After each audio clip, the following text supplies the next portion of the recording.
Look what I have!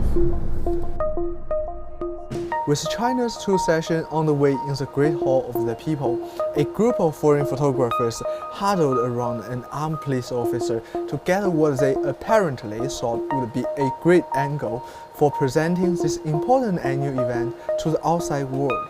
These are the result of their works. To be fair, they have a right to shoot anything they want. But techniques like these seem to have become a staple of how foreign media present China. A prism you look through has labels stuck all over it. Police state, oppression, and so many more. Let's see that for what it is. Lazy, old world reporting. Yeah, we have a world map here, and we can see that foreign reports do cover the big issues in China, but the way they present these issues propagates the stereotypes, like the ones we just mentioned. Take this framing of the guard as an example. The picture conveys the ideas of authoritarianism.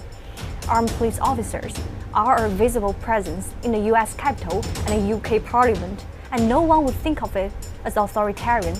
Many Western reports use what has come to be known as gray filters when covering China, distorted angles, and tinted color schemes. What would journalists think about the filters?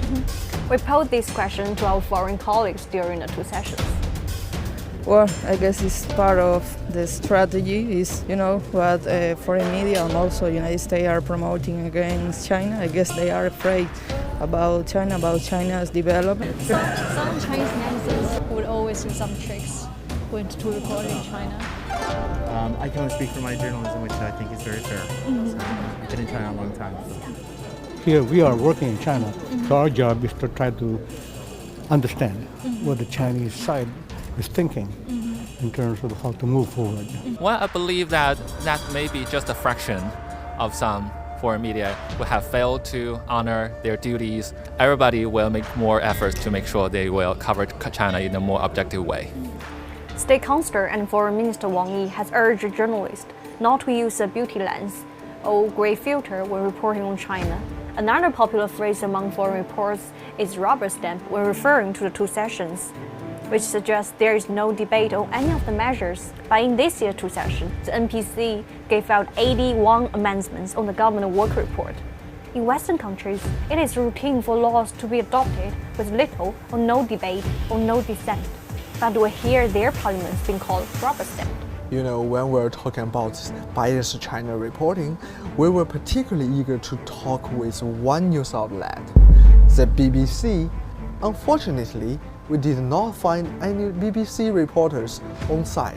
Fortunately, we did find something on Twitter. A BBC China correspondent referring a tweet to a highly controlled press conference and claimed that no guarantee that any decent questions will be allowed. That implies the whole thing is staged.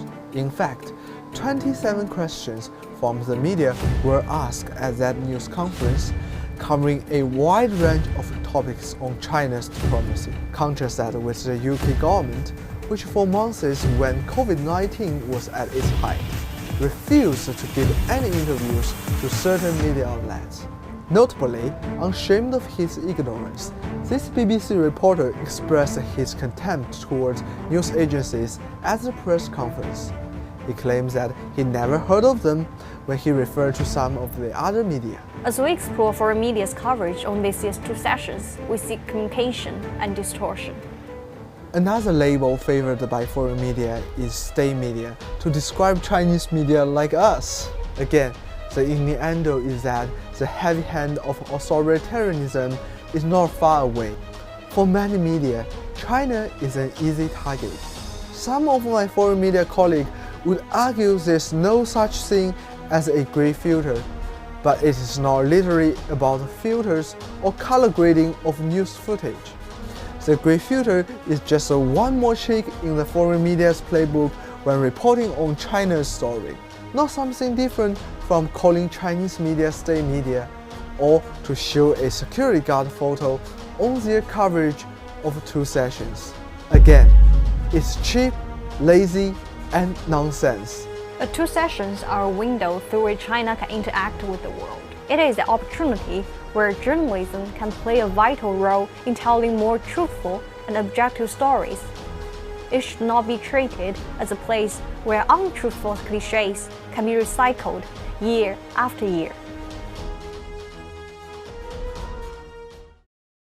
抖音